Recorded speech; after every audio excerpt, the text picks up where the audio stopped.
Reforma política está na pauta de hoje do plenário do Senado. O objetivo da proposta é diminuir o número de partidos com representação no Congresso. E projeto que reabre prazo para a repatriação de recursos também pode ser votado. Bom dia. A reforma política está na pauta de hoje do plenário do Senado. A PEC, que muda as regras para o fundo partidário e o funcionamento dos partidos, foi aprovada em primeiro turno, mas ainda precisa passar por uma nova votação para seguir para a Câmara dos Deputados.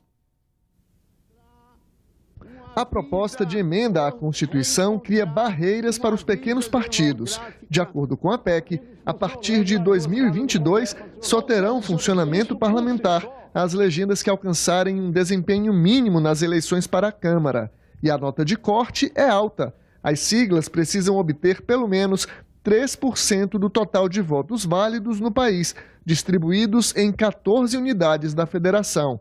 E em cada uma delas, o partido deve garantir 2% dos votos. Nas eleições de 2018, já valeria uma regra de transição. Só teriam funcionamento parlamentar as legendas com 2% dos votos válidos em todo o país. Partido político tem que ter voto. Se não tem voto, não é partido político, é organização não governamental. Senadores do PT e de pequenos partidos tentaram incluir uma regra ainda mais flexível para garantir o funcionamento dos chamados partidos ideológicos. Ao invés do original 3% a partir de 2018, propomos 1% em 2018, 1,5% em 2022 e 2% em 2026. Além dos 13 partidos que ficariam com a proposta de 2%, entrariam outros 4 partidos. Quais são?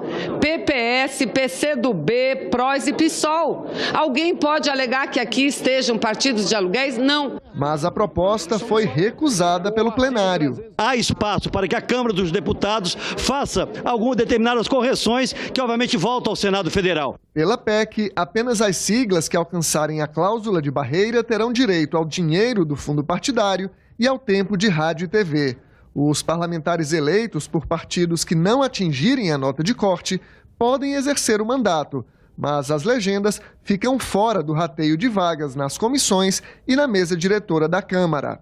A proposta proíbe as coligações nas eleições proporcionais a partir de 2020. As alianças valeriam apenas para as campanhas majoritárias, na escolha de prefeitos, governadores, senadores e presidente da República. Para aliviar os prejuízos para os pequenos partidos, a PEC autoriza a criação das chamadas federações partidárias.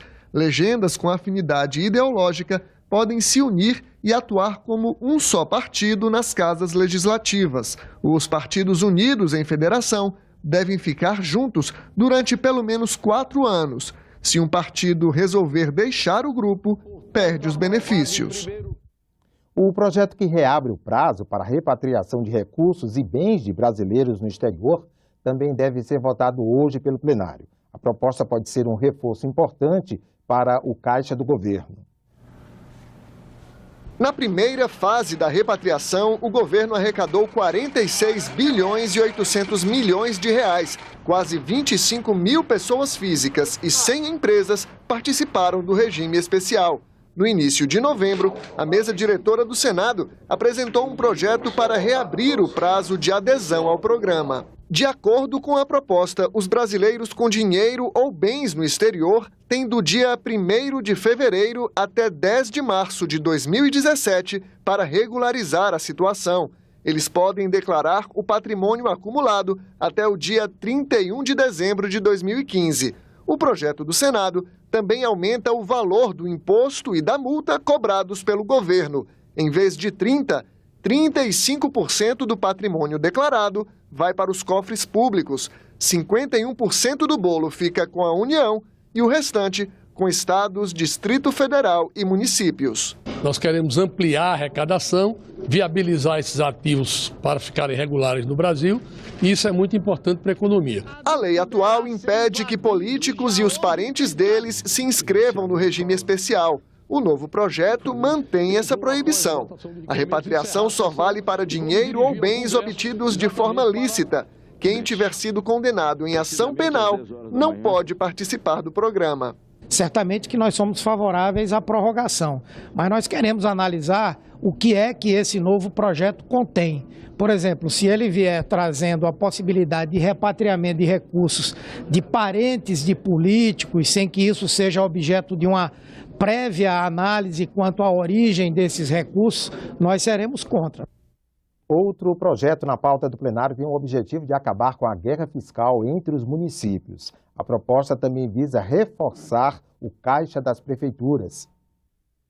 A reforma do ISS, Imposto sobre Serviços, que é cobrado pelos municípios, está sendo discutida pelo Congresso desde 2012. O texto original é do senador Romero Jucá e fixa em 2% a alíquota mínima do imposto em todo o país, com o objetivo de inibir a chamada guerra fiscal. Quem vai nos explicar a proposta é o consultor legislativo do Senado, Rafael Borges. Rafael, obrigado por nos dar esta entrevista. De que maneira a fixação dessa alíquota mínima vai inibir a guerra fiscal? O que o município ele faz na guerra fiscal do ISS? Ele reduz a sua alíquota de determinada forma, ou pela redução da base de cálculo, ou outra maneira, para que os prestadores de serviço tenham interesse em se estabelecer naquele município, pagando uma tributação menor, né? E dessa forma haveria uma competição irregular entre os municípios. O município que descumprir essa determinação, ele vai ter essa lei considerada nula e a arrecadação que seria do município infrator passa a ser do município em que você teve a efetiva prestação do serviço, né, onde está localizado ou está estabelecido o tomador do serviço. Uma das coisas que o projeto, uma das modificações que o projeto faz também é definir quem vai receber o tributo, qual o município que terá o direito de arrecadar o tributo no caso de operações, ou seja, que envolvam mais de um município, né? De que maneira, então, o projeto faz essa definição? O local onde efetivamente a operação de compra com cartão de crédito ela é realizada seria o local onde ocorre o fato gerador do ISS, ou seja, a arrecadação seria para aquele município onde a operação foi realizada. Um dos objetivos do projeto também é reforçar o caixa dos municípios na medida em que ele atualiza a lista de serviços que sofrerão a cobrança. A lista atual é de 10 anos, né? Muitos serviços hoje não são cobrados, né? Quais são esses? Você poderia dar alguns exemplos? Nós podemos citar um exemplo de atualização da lista, né? Onde serviços, por exemplo, desenvolvimento de softwares de computadores, eles são tributados hoje pelo ISS. Então, você contrata uma empresa para desenvolver um software de computador. Esse serviço já é tributado. Só que a lei usava a expressão computador. Veja, hoje você tem o tablet, né, você tem o smartphone, então você tem aplicativos específicos para essas plataformas que não eram detalhadas e não são ainda detalhadas na Lei Complementar 116. Então, hoje, dos objetivos do substitutivo também, e que já vinha nas alterações promovidas pelo Senado no projeto original, é justamente detalhar mais esse tipo de serviço para que você possa incluir, sem sombra de dúvidas. Computação em nuvem, por exemplo? Computação em nuvem, você tem, por exemplo, disponibilização de conteúdo, de áudio, vídeo pela internet. Confira agora a agenda das comissões do Senado para amanhã desta terça-feira. O Fundo Nacional de Desenvolvimento Científico e Tecnológico e o Fundo para o Desenvolvimento Tecnológico das Telecomunicações serão debatidos em audiência pública da Comissão de Ciência e Tecnologia. Audiência pública também na Comissão de Direitos Humanos. O tema será o combate à violência contra lésbicas, gays, bissexuais, transgêneros, transexuais e simpatizantes. Os senadores da Comissão de Meio Ambiente, Defesa do Consumidor e Fiscalização e Controle analisam matérias. Uma delas obriga a utilização do Código Braille nos contratos entre pessoas com deficiência visual e bancos. Na Comissão de Assuntos Econômicos, os senadores podem votar projetos sobre a cobrança das taxas de juros nas operações de crédito a pessoas físicas e pessoas jurídicas. Um deles prevê taxa máxima de 4 vezes a Selic nas operações. O ministro de Transparência, Fiscalização e Controladoria Geral da União, Torquato Jardim, vem hoje à Comissão de Transparência e Governança Pública apresentar os projetos da pasta. E na Comissão de Educação pode ser votado o projeto que aumenta de 75% para 85% a frequência mínima no ensino básico exigida para aprovação. A Subcomissão de Avaliação do Sistema Tributário da Comissão de Assuntos Econômicos fez ontem audiência pública sobre a progressividade do Sistema Tributário Nacional.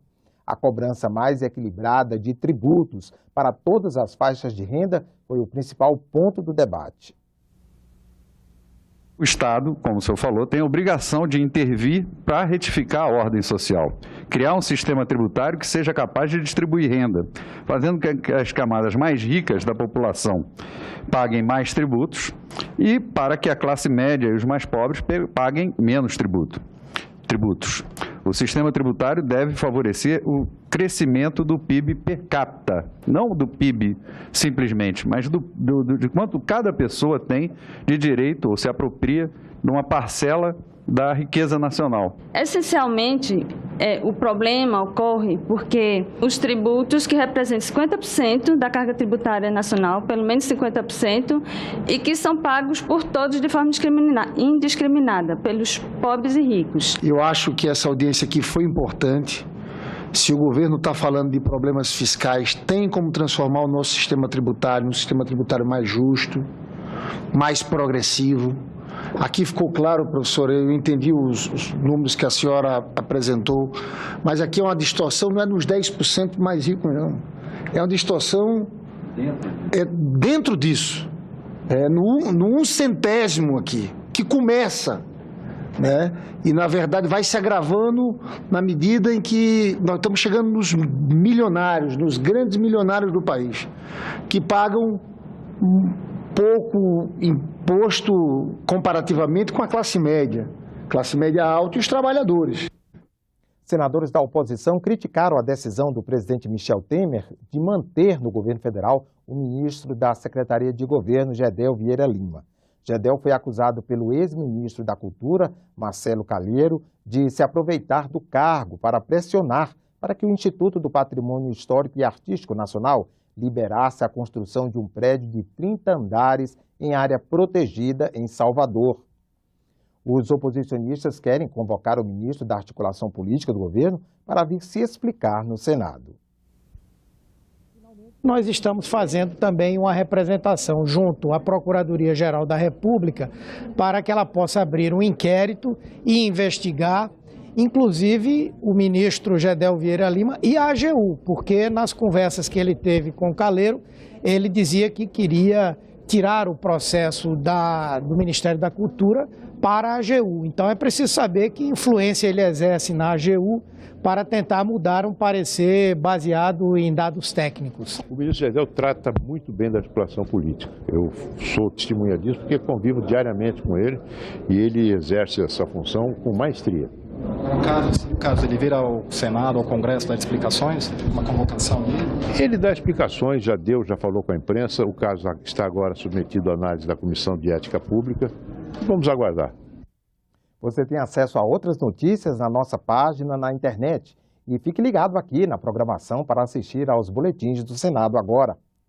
Obrigado pela companhia e uma boa terça-feira para você.